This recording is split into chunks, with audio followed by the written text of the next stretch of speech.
Oke, pernah nggak sih bayangin ada satu sistem yang bisa beresin semua urusan penilaian di sekolah? Nah, hari ini kita bakal kupas tuntas sistem canggih itu, e-rapor SMK 2025. Yuk, kita mulai.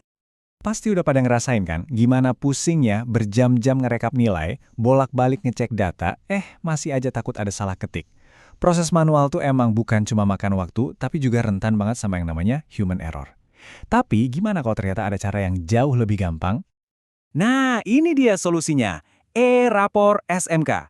Dan ini ya, bukan aplikasi biasa loh. Anggap aja ini sebuah ekosistem penilaian digital lengkap yang dibuat khusus buat ngatasin semua masalah tadi.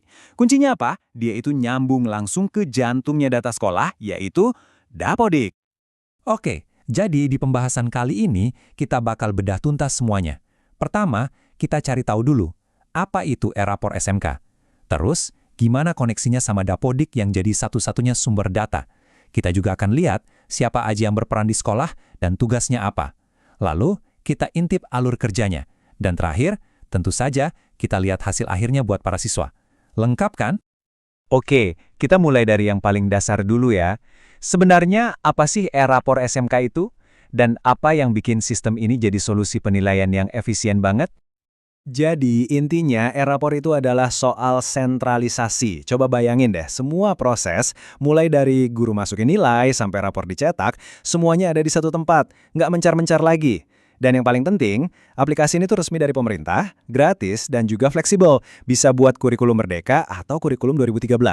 Jadi semua SMK di Indonesia bisa pakai. Nah sekarang, kita masuk ke bagian yang jadi jantungnya sistem ini. Kekuatan utama e-rapor itu ada di integrasinya dengan Dapodik. Kenapa? Karena Dapodik ini jadi satu-satunya sumber data yang valid, the single source of truth. Kenapa ini penting banget? Yuk kita lihat. Alur datanya tuh sebenarnya simple banget. Jadi gini, semua itu mulanya dari Dapodik. Di sana operator sekolah mastiin semua data master, kayak data siswa, guru, kelas, udah bener dan lengkap.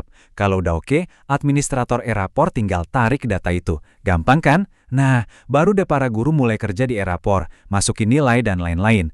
Kalau semua udah final, nilai akhir itu dikirim balik ke Dapodik. Jadi siklusnya tertutup, rapi, dan efisien. Nah, ini dia kuncinya. Cuma butuh satu kali input. Nggak ada lagi tuh yang namanya input data double-double. Operator cukup isi data di Dapodik sekali aja.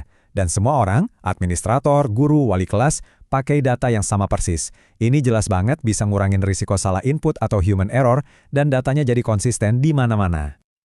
Penting buat diingat ya, implementasi e-rapor ini bukan kerjaan satu orang.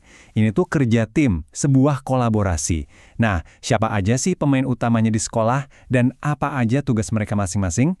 Yuk kita bedah. Jadi ada 3 peran kunci di sini. Pertama, ada administrator. Anggap aja dia ini sutradaranya. Dia yang nyiapin panggung dengan cara narik data dari Dapodik dan bikin akun buat guru-guru.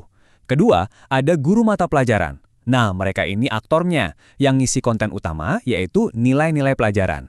Terakhir, ada wali kelas. Dia ini editornya, yang rapiin semuanya, nambahin catatan personal, dan mastiin rapornya udah kinclong dan siap dibagikan. Oke, kita udah tahu siapa aja yang terlibat dan tugasnya apa. Sekarang, gimana sih alur kerja ini kalau dipraktekkan dalam satu semester penuh? Yuk kita lihat gambaran prosesnya dari awal sampai akhir semester. Prosesnya tuh rapi dan berurutan banget. Jadi, di awal semester, administrator yang kerja dulu, dia nyiapin sistemnya. Selama semester berjalan, giliran guru mapel yang aktif, rutin masukin nilai-nilai siswa. Nah, pas sudah dekat akhir semester, tongkat estafetnya dikasih ke wali kelas. Tugasnya adalah finalisasi, cetak rapor, dan terakhir kirim balik nilai finalnya ke Dapodik. Simpel kan alurnya? Biar lebih gampang bayanginnya, kita pakai analogi masak-memasak deh. Guru mata pelajaran itu tugasnya nyiapin semua bahan-bahan mentah, yaitu nilai-nilai per pelajaran. Nah, wali kelas itu kokinya. Dia yang ngeracik semua bahan tadi, nambahin bumbu-bumbu kayak catatan dan data absensi, terus disajikan jadi satu hidangan yang utuh dan lezat, yaitu rapor final siswa. Dan akhirnya kita sampai ke bagian yang paling penting. Ujung-ujungnya, apa sih yang didapatin sama siswa? Yuk kita lihat hasil akhir dari semua proses ini. Coba lihat deh, dokumen yang bisa dihasilin itu lengkap banget. Ini bukan cuma soal rapor semesteran biasa loh. Sistem ini bisa nyetak transkrip nilai, rapor P5, bahkan sampai sertifikat UKK, dan rapor PKL. Keren kan? Semua dokumen penting siswa jadi ada di satu tempat dan gampang banget diakses. Nah, ini nih salah satu fitur modern yang menurut saya paling keren, siswa juga punya akses. Jadi kalau diizinkan sama administrator, siswa bisa login pakai akun mereka sendiri. Buat apa? Buat lihat perkembangan nilai mereka dan bahkan download rapornya sendiri. Ini bukan cuma soal gampang atau praktis ya, ini soal memberdayakan siswa, biar mereka lebih bertanggung jawab sama proses belajar mereka sendiri.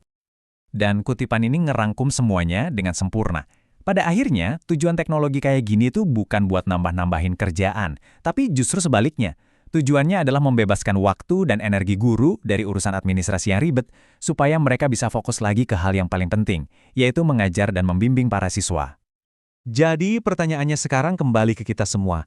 Apakah sekolah Anda siap untuk bertransformasi? Siap beralih ke sistem penilaian yang jauh lebih efisien, akurat, dan terintegrasi? Karena e-rapor SMK ini bukan cuma aplikasi, tapi sebuah langkah besar menuju transformasi digital pendidikan di Indonesia.